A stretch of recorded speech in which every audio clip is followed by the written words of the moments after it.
Welcome to Intelligent Systems, an introduction to artificial intelligence. In this video, we will look into entity recognition, and we will do so by first of all looking into how to represent text in a computer, and we will get to know an algorithm called byte pair encoding, which is used by ChatGPT to represent text in a more compact way as is possible. So after solving that problem, we will then dig into how to actually recognize the entities in text, and we will look into various algorithms that differ in terms of their complexity and speed and in their ability to handle mismatches or to just be able to find exact matches of strings.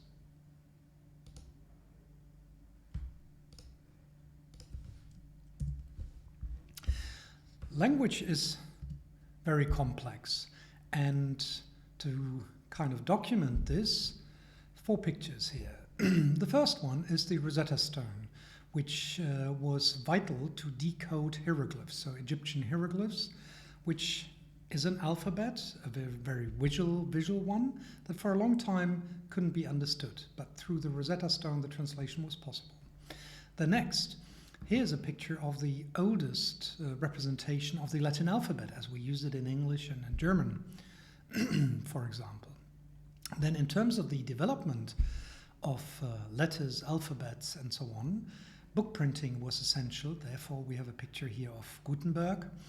And then finally, to represent the diversity that we have in alphabets, a new Japanese characters that was introduced in 2019 that marks a new era called Reiwa, which was starting then in 2019. So language consists, or text consists of letters that are taken from alphabets, and these letters make up words and sentences and so on.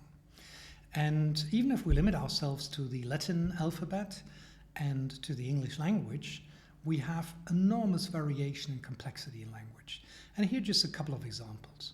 We have British English and American English, and that means that both organization and organization with a Z are correct.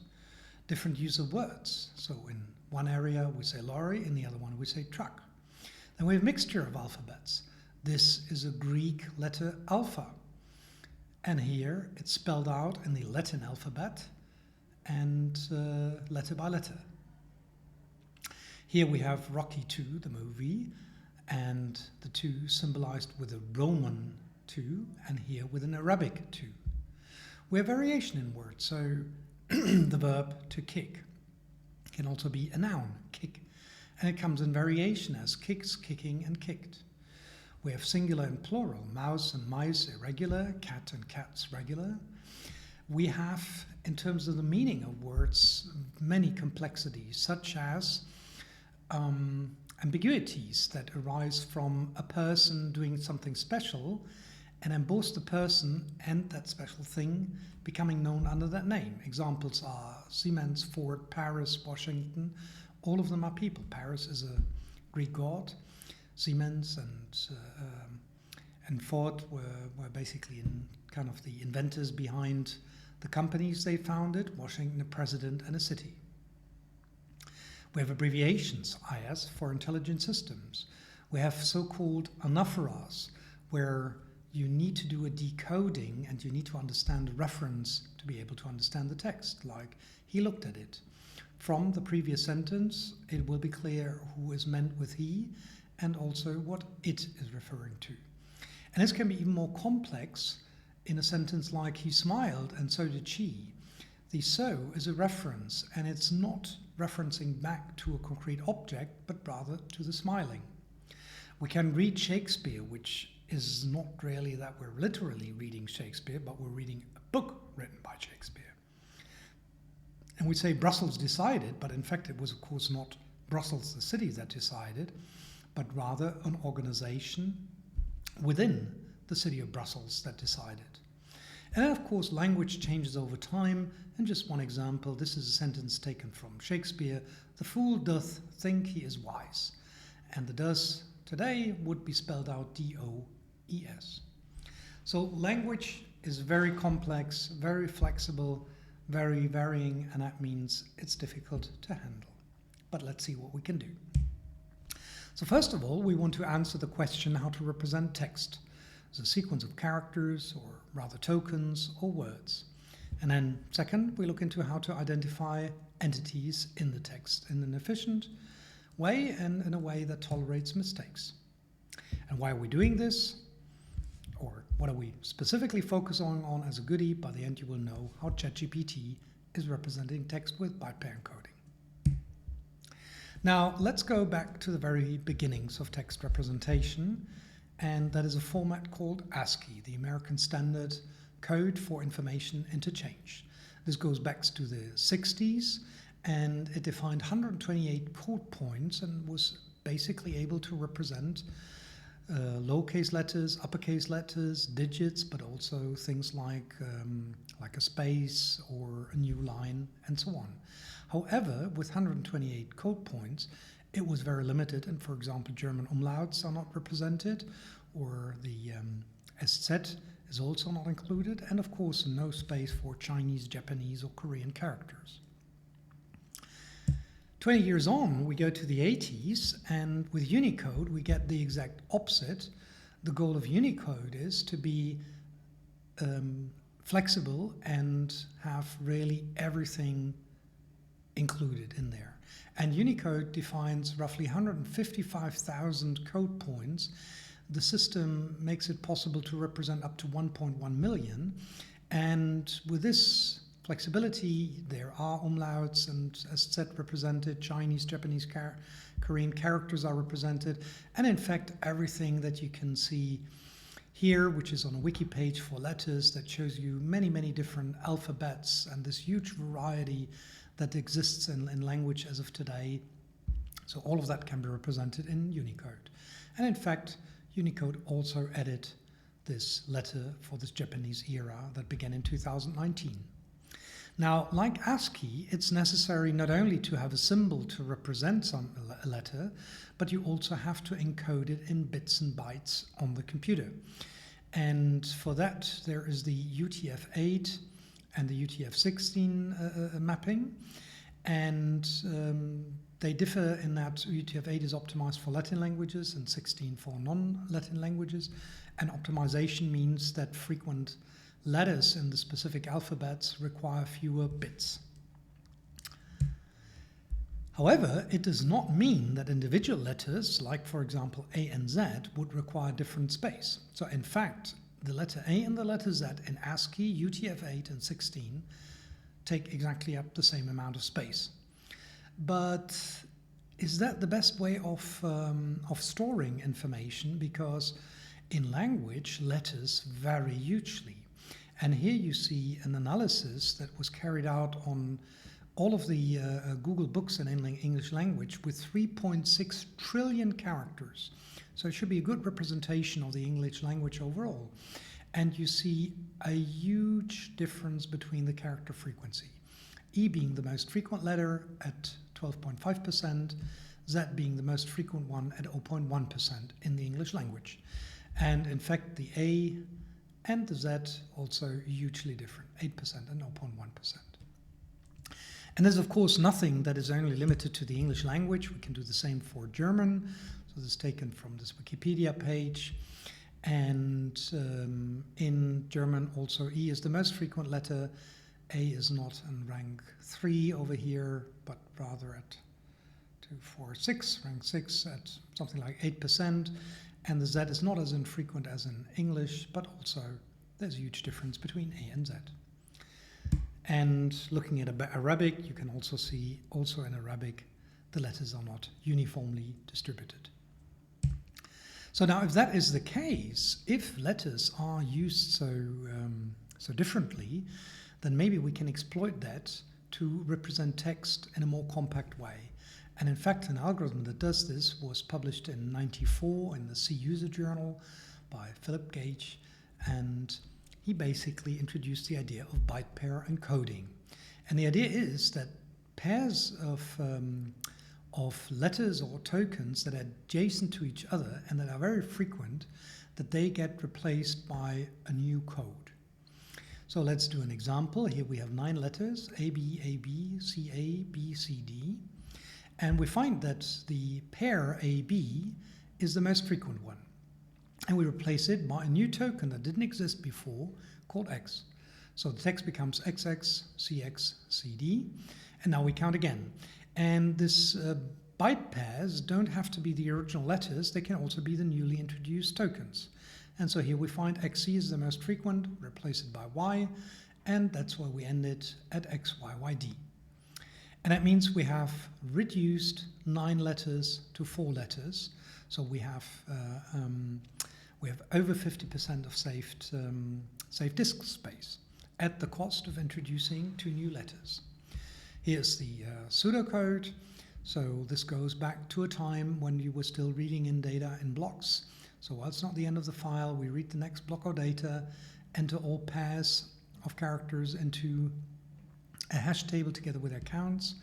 And while compression is possible, and possible means that we still have new tokens that we can assign, we find the most frequent pair, and we replace that pair with the unused token. And if the substitution deletes a pair from the buffer, we decrease the count in the hash table for the corresponding individuals.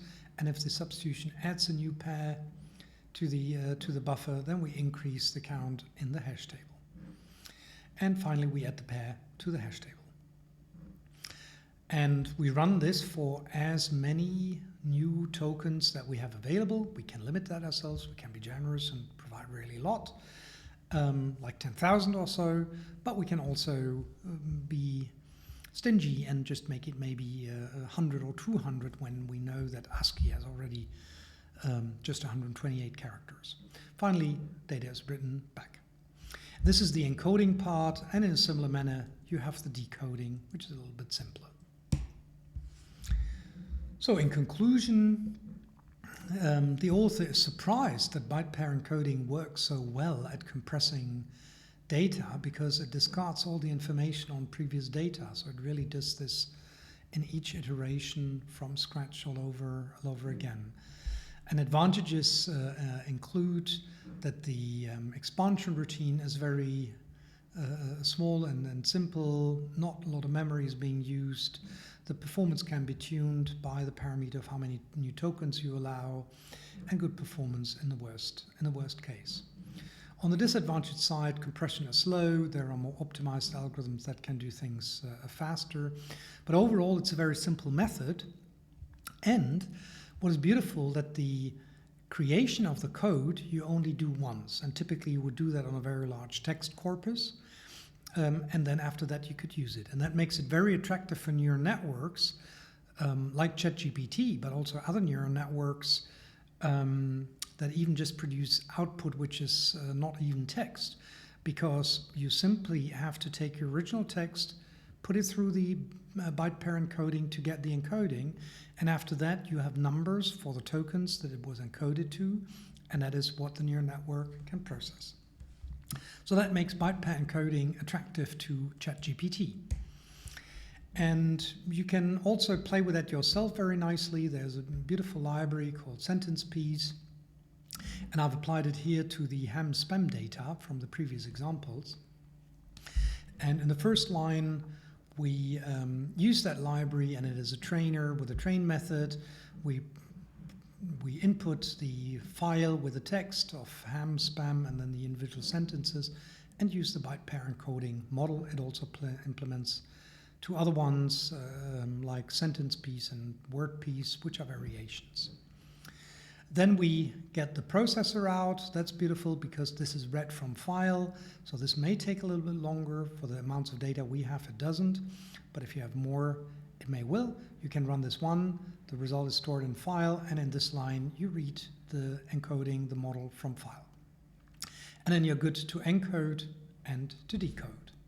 And you can also inspect the model. You can get piece size, ID to piece. You can get the score for an individual token, and so on. So, and with that, I've done the following analysis.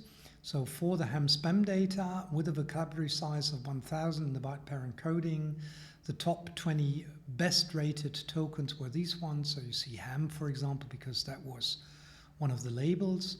There also seems to be some HTML formatting that I actually wasn't aware when I kind of manually looked at the data. And yeah, a couple of other short tokens. The bottom ones are these over here. They apparently are not that frequent and not that special. An umlaut here, for example, the @ symbol, apparently not that many emails. What's interesting, the length of the tokens. The shortest is 1, the longest is 10, with a mean of 3.4 and a standard deviation of 1.6. And let's look at them. So individual characters mostly among the single characters, but also space and dot. And in the longest ones, proper words like tonight, collect, service, someone, special, and so on, which apparently happen so frequently that within 1,000 tokens, it was valuable to represent them by individual tokens. So how compressible does byte pair encoding make a text? Let's do that for our ham spam data. So by varying the vocabulary size and starting off with maybe 100, 200, kind of like Ascii, we get only a very modest compression of 90%, so encoded by original data. But as we increase the vocabulary size to like 1,000, 1,200, it decreases, and at 1,000 we have 0.37 compression rate. Yeah? So the compressed text is only 40% of the original text. And that makes it very attractive if you have large amounts of data, of textual data, and you want to work with numbers anyway, as is the case for ChatGPT. Now, an interesting question is this purely statistical and memory optimizing view of how to represent text. How does that fit together with the linguistic view? Because long before ChatGPT and its desire to have compact storage, linguists analyzed languages, and they wanted to understand the relationship between words, and in particular that there are suffixes that create variation and the stems of words that carry really the meaning. And one famous way of analyzing these suffixes and those stems is the so-called Porter stemma, and it's a handful of very simple rules that can be applied to a word. And the rules are of the nature such as delete the last S in a string, replace the ending IES by I and the ending Y with I. So why is that? This is the plural S, this turns cats into cat. IES to I turns libraries into library, and the singular library with a Y into a library with an I. And all of that reduces a variation by the suffix to a common stem that you can then aggregate and analyze together. And if you apply the Porter stemma to these 4 different word families, you get as a stem cat for cats, cat-like, caddy, fish for fishing, fished, fisher, argue for argue, argued, argues, arguing, argus. And you see the stem does not necessarily have to be a proper word in the language. But of course you can also overstem, and universal, university, and universe, which are all different, go back to the stem universe, although that is of course making sense. So let's see what byte pair encoding does to this, because the key difference is Porter stemma was created by linguists to create the common meaning of words independent of the suffixes of the words. So, and for cat, this works quite well. Byte pair encoding does the same. It identifies cat as a unit, so cat's cat-like, catty. It splits in the same way. But you see for the other examples, with more or less variation, this is not the case. And this was done on ham spam, and byte pair encoding on ham spam might be special because these are spam messages. So I reran this also with Harry Potter, and I allowed for vocabulary of 32,000, but doesn't change this picture much. So key point is byte pair encoding is really there to have a compressed and memory efficient way of representing your data. It does not really coincide with the linguistic view, although from the statistic point of view and the compression, there are of course similarities, and you will find many other examples like cat, where the splitting is happening pretty similar to the Porter stem. Okay, so we can represent text in a very kind of memory efficient way now. Let's turn into the problem of how to identify entities in the text, and in particular how to do so efficiently and how to tolerate mistakes. Now, before we do that, why do we actually want to do this? Because, I mean, isn't there ChatGPT, you type in some text, some other text comes out, we don't need entities, do we? Yes, we do, because ultimately, besides the beauty of large language models and chatbots, we want to extract facts from text. And this can be that we really take output of a chatbot and we want to validate whether it's dreaming or whether it's not dreaming. For that, we want to extract the entities that are mentioned in the text, we want to extract their relationship, and we want to match those facts against validated facts that we have elsewhere in some table or a mechanism. But on a bigger picture, of course, besides interacting in a textual manner with a chatbot, there's still the problem that existed all the time before ChatGPT and that continues to persist, that we want to take huge bodies of text, like the whole scientific literature, extract all of the facts from it, and then explicitly reason over it with all of the mechanisms and tools that you know from logic lectures, for example. And we don't want to leave that to an implicit large language model whose internal steps we do not really fully understand. Now, let's solve this problem.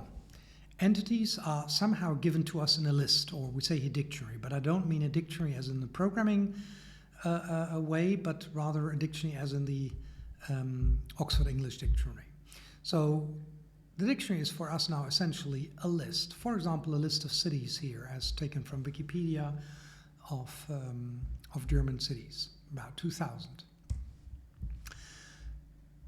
Entity recognition could now mean we just match the entries of our list against some text. And that is simple, and in principle that's also fast, but it also has disadvantages. We cannot resolve ambiguities. The question is the dictionary up to date? So for example, in the previous slide it said the list of German cities was accurate as of 2005. Now cities don't that frequently die or are born, but if this does happen, so is it still accurate 20 years on? No new city, no city gone? Or a city changed its name for some reason? For cities, as I said, not so much, but there will be other things like maybe a dictionary of companies, where surely within 20 years you get new companies and companies dying. How is the dictionary available to you? Who creates this? Who creates and maintains that definite list of German cities or of countries around the world? Or of companies? Is there some kind of registry of users of a system? So that is all okay to keep it up to date and have it available. But what if we have lists of less tangible things like emotions or fantasy words? That would be very open, very difficult. How and who maintains this list? And what is included and what is not included. And if we do have the list, and let's say it's even simple and well maintained and it's organized, like the list of cities, how do we handle variants? New York is also known as NY, or NY without the dots, or maybe also as Big Apple. And then, of course, if we have an explicit list of all of the members, then we're not really making any abstraction, or we're not looking into any patterns that underlie our entities. And that means that we will not be able to detect a new entity. We will not be able to find a new city in a text if it wasn't on our list in the first place. So all of these are cons, but as I said, pro is it's simple and fast. So let's look now at 3 different problems. How to match one entry against a text, and we'll look into how the Boyer-Moore algorithm is solving this problem. then how to match many entries against the text, because after all we've got a lexicon, and we will look into tries and Radix-trees, and then how to match a misspelled entry against the text, and for that we will look into Levenshtein distance and the use of three mirrors. But before we do so, let's keep in mind, what is the naive approach doing? We have n entries, let's say each of length m, and we have a text of size p.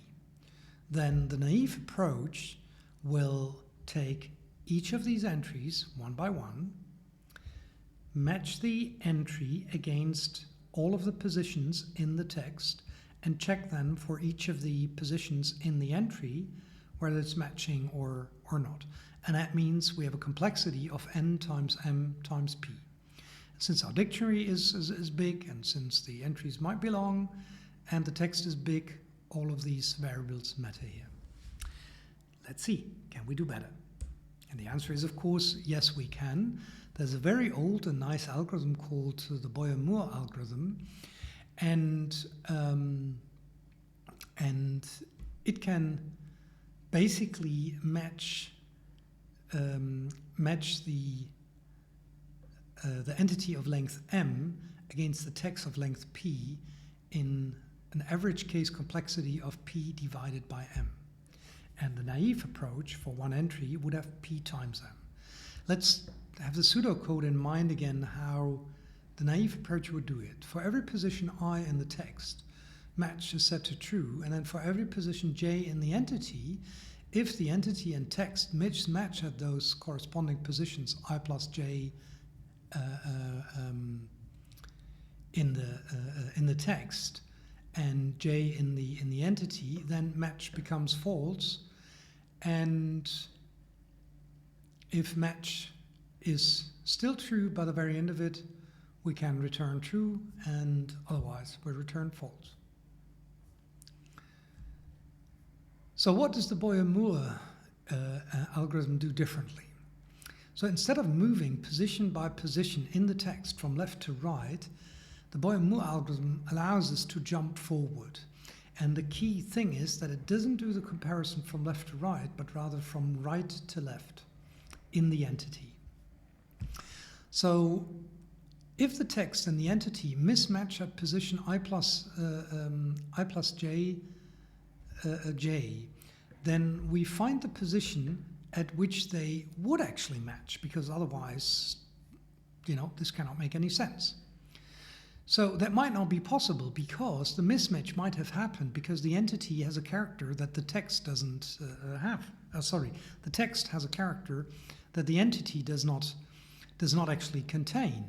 So if that is the case, then we can actually move forward the counter for the text by I plus j.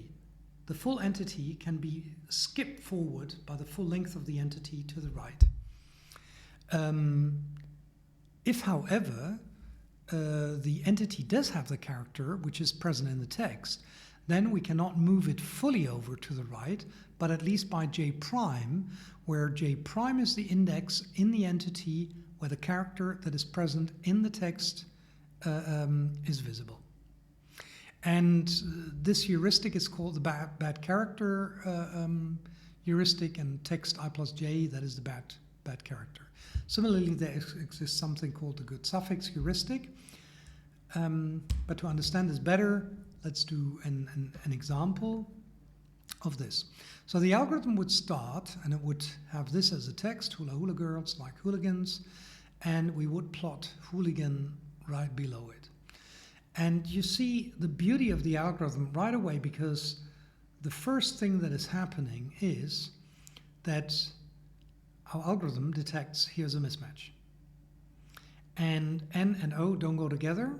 And now the question is, if we wanted our entity to match at this position O here, then only through an O.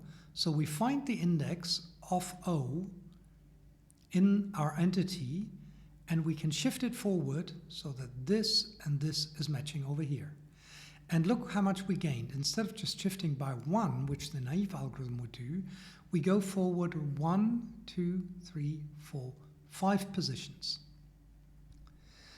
And as we did this, we bump into the same problem again.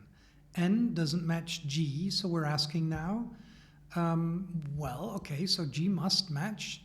Is there any G in hooligan? And bingo, perfect, no G, sorry.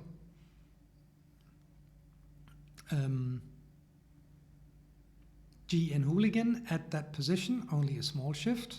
Got too excited too early. So we shift now by 1, 2 positions, but still better than 1. And then we see N and R are not matching, but now it's really bingo because our entity does not have the character R. And that means we can now really shift by 1, 2, 3, 4, 5, 6, 7, 8 positions. And we're here. And then bingo, as we're here, we see the matching positions and we fully match. So you see, instead of going 1, 2, 3, 4, 5, 6, moving all the time forward and then checking the full entity, we were able to jump forward 3 positions, 5 positions, 2 positions, 8 positions, and that accumulates and gives this algorithm, and that's important, this is not a worst case, because the worst case remains this over here, but an average case of P divided by M. Now, is this everything? So that's the Boyer-Moore algorithm, and it means you can do better than the naive approach. But there's another aspect, and that aspect is that we want to match a whole lexicon, a whole dictionary against full text. And we should exploit structure that we have in our dictionary, because in our dictionary we may have words relating to information. So information, informatics, infotainment, informant, information processing, information access. You get the gist. Many, many words starting with inform. Now, in the naive algorithm, we would over and over and over again make these matches on inform and repeat ourselves all the time, because we have not understood that our dictionary is actually structured. Now, the idea of a Trie and a Radix-Tree is that we exploit this structure. So instead of representing each entry by itself, we create a tree-like structure to represent multiple entries together. And the matching we don't do against the individual entries, but rather against the tree. So it's tree against text. So what does this look like? Imagine that our dictionary consisted of 3 words, CCA, AAB, AACB. And a trie represents this data as a tree where each edge in the tree is 1 character, and in the Radix-Tree you can have these individual edges being summarized into 1 edge that has more than 1 character associated with it. So here we would say, okay, in the beginning, from the start symbol, we can either have a C or an A. If we have a C, we're in this, and if we have an A, we're in those 2 strings. And if we're in those 2 strings, then we definitely have another A, and then they differ in that we have a B or a C. So here to the left a B or a C and then a B. Yeah. So we get the gist of it. All 3 are represented, and here we aggregate, and these 3 edges become 1 edge CCA, and those 2 edges become 1 edge AA, and this becomes 1 edge CB. So the Radix-Tree is just a more compact representation of the trie. Here's a little experiment. It's already some years ago. It was done as a PhD thesis, and this encompassed 100,000 biomedical concepts matched against biomedical literature. And you can see that the Radix-Tree and Trie are equally fast at 0.06 seconds here on average, but memory was very, very different. So the Radix-Tree was much more compact because of this representation than the Trie was, but in terms of speed, that didn't make a difference. We will get to see in a minute how to take into account spelling mistakes and the Levenshtein algorithm, which runs in quadratic time. And just for comparison, with that, there was an average of 13 seconds that was needed to carry out the matching. Now, why do Trie and Radix-Tree work? Because what I showed you at the letter level on the distribution of frequencies of letters in text, the same thing is happening also at the word level. And this has actually a name. It's called Zipf's law. So many years ago, there was a scientist called Zipf, and he analyzed the naming of directories and file systems. And he found that that is not entirely arbitrary, but that it looks exactly like the graph over here. You have skewed frequencies where some words are frequently used and other words are very rarely used. And on the Google Books data, you can see the same at the word level, that also Zipf's law applies. It's tailing off. The most frequent word is the, of, and, to, in, a, is, that. All of these words are very frequent. And then, as you can imagine, it tails off, and there are really thousands and thousands and thousands of words. So the cut is here pretty early. So we know now how to efficiently match text perfectly, but Trie, Radix-Tree, and Boyer-Moore make a precise, exact matching between the given string or the entity and the text we want to match it against. Now let's look at two more algorithms that can also tolerate mistake. And one is called the Levenshtein distance, and informally it can be defined as the distance between two strings A and B as number of delete, insert, and replace operations to convert string A into string B. Now that might be nice to understand what it's doing, but it's not a formal definition, and that we get over here.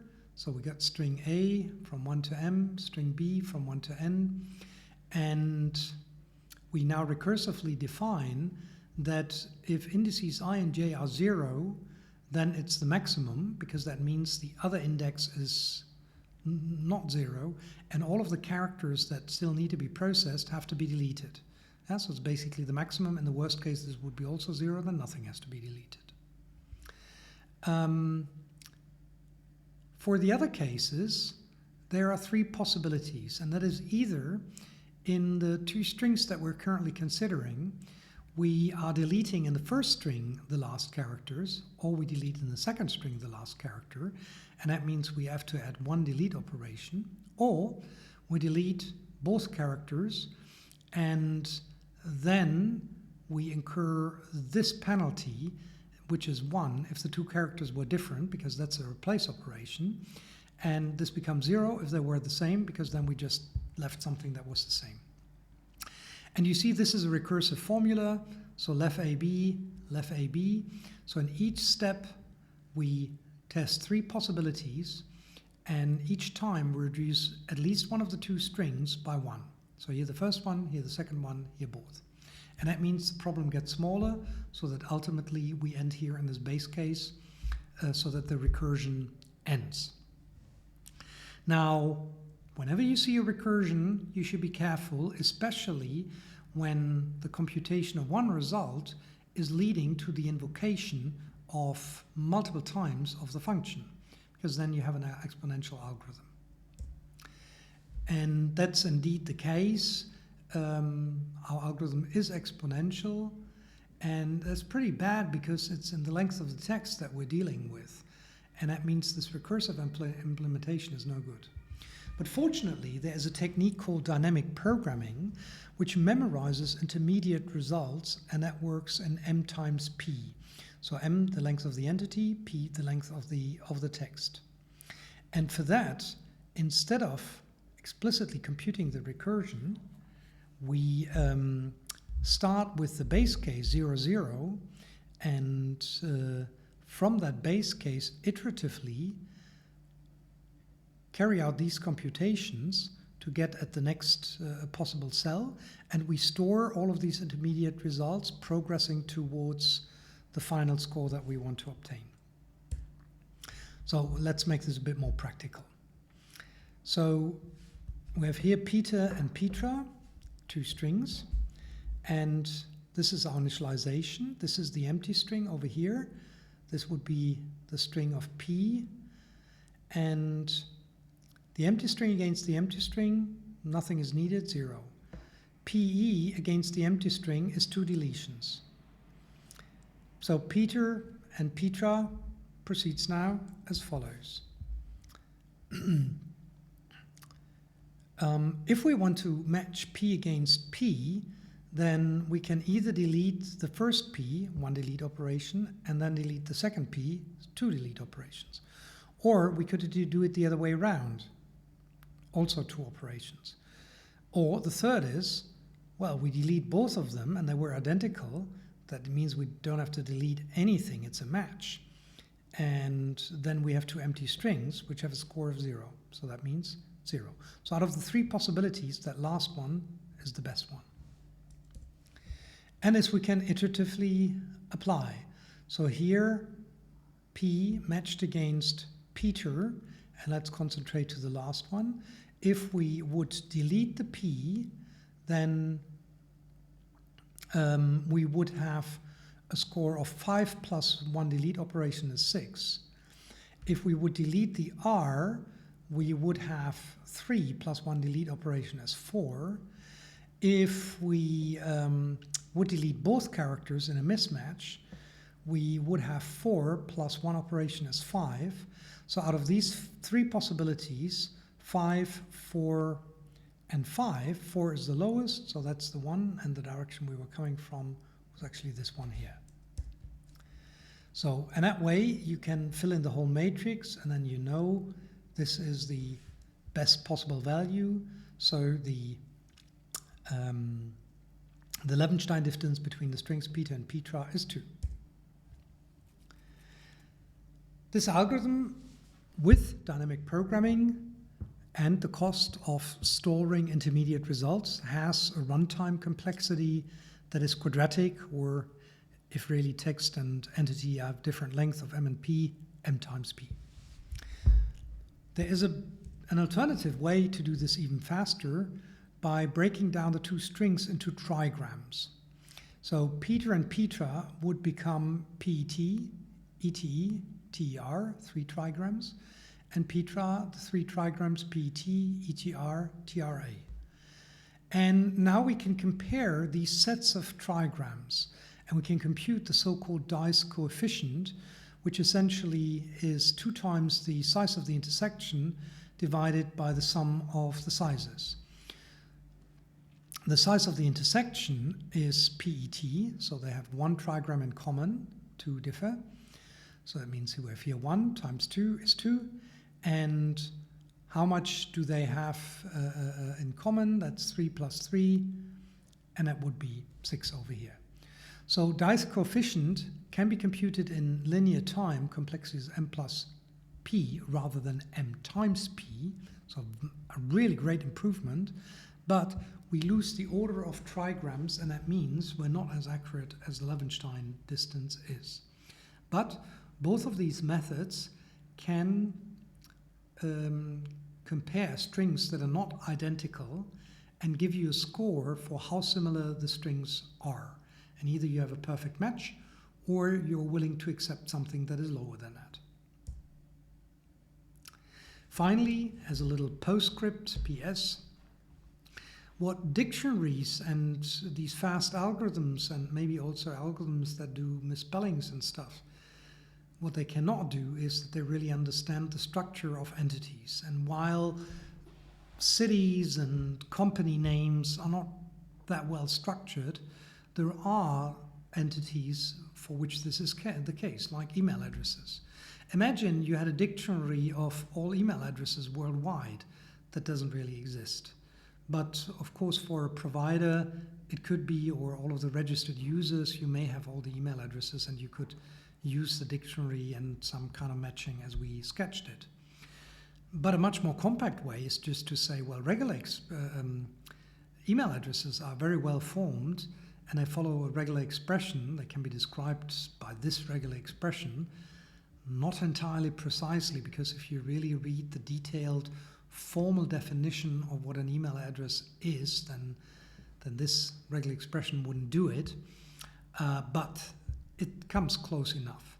So email is a beautiful example of a system where you could create a very compact representation with a regular expression, you would need, of course, some specialized matching algorithms. But you have this very, very compact representation, which has the additional advantage that the regular expression can detect email addresses that you have not seen before, right? That are not in some kind of dictionary that you had available at hand. So that is just kind of one thought, that a dictionary might not always be the best way how to represent your entities, and patterns in some cases can be an alternative. So more on the algorithms for string matching you can find in this book chapter. And take-home message: byte pair encoding is a heuristic to compress and represent data, widely used in your network research as representation for the textual data. Underlying these principles are non-uniformly distributed frequencies of letters, characters, tokens, words, and this is commonly known as Zipf's law. And algorithms for string matching that you should have heard of is Boyer-Moore, Trie, and Radix-Tree. They differ in their ability to make fast matches by either skipping forward and exploiting the structure of the entity to do a faster matching, or by exploiting commonalities in the entries of the dictionary to not match one entry at a time, but rather a group of entries together. And then you also know now two algorithms that handle flexibility in string matching, namely the Levenshtein distance, which is quadratic, and the dice coefficient, which is linear, but loses information on order. So you should understand from this the complexities of these algorithms and the basic principles, so that you can take an informed choice if you ever implement a simple entity recognition.